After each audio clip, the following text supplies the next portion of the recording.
everywhere. Even when you create a brand new character and you're starting into the world, this is a starting area for greenskins. You'll see things on fire, dead dwarfs, vultures around there.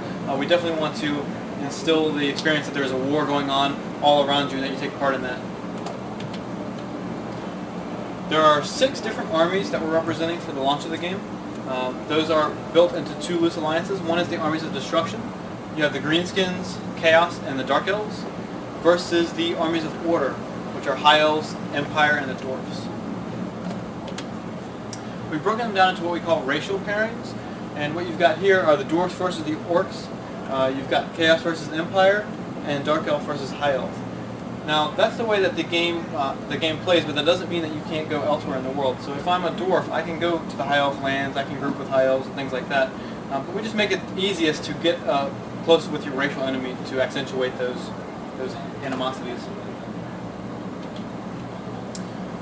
We're shooting for 33 zones for launch, 11 preparing. This is a schematic that shows how 11 zones would work out.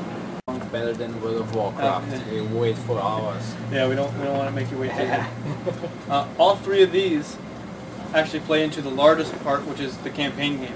So the ultimate goal, the end game for RVR, is to take over your enemy's capital city.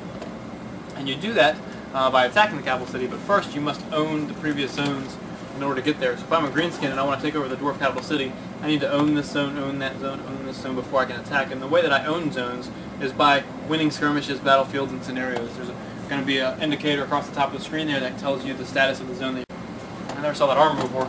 That's cool. So the tactics there's your tactics window. This is something that you load up before you go into combat. In this example here, she's got one... hate stunties is active. She's got 1 slot available. The rest of them are grayed out. And she's got 2 tactics, so you have to pick which one you want to use. As your character increases in rank and tier, he'll unlock... Just activated to be spiteful. On the bottom left-hand corner there, you see the little, or excuse me, the middle here. You see the blue bar going up. As you're in combat, as you're fighting, that bar increases. Once it hits certain points in that semicircle.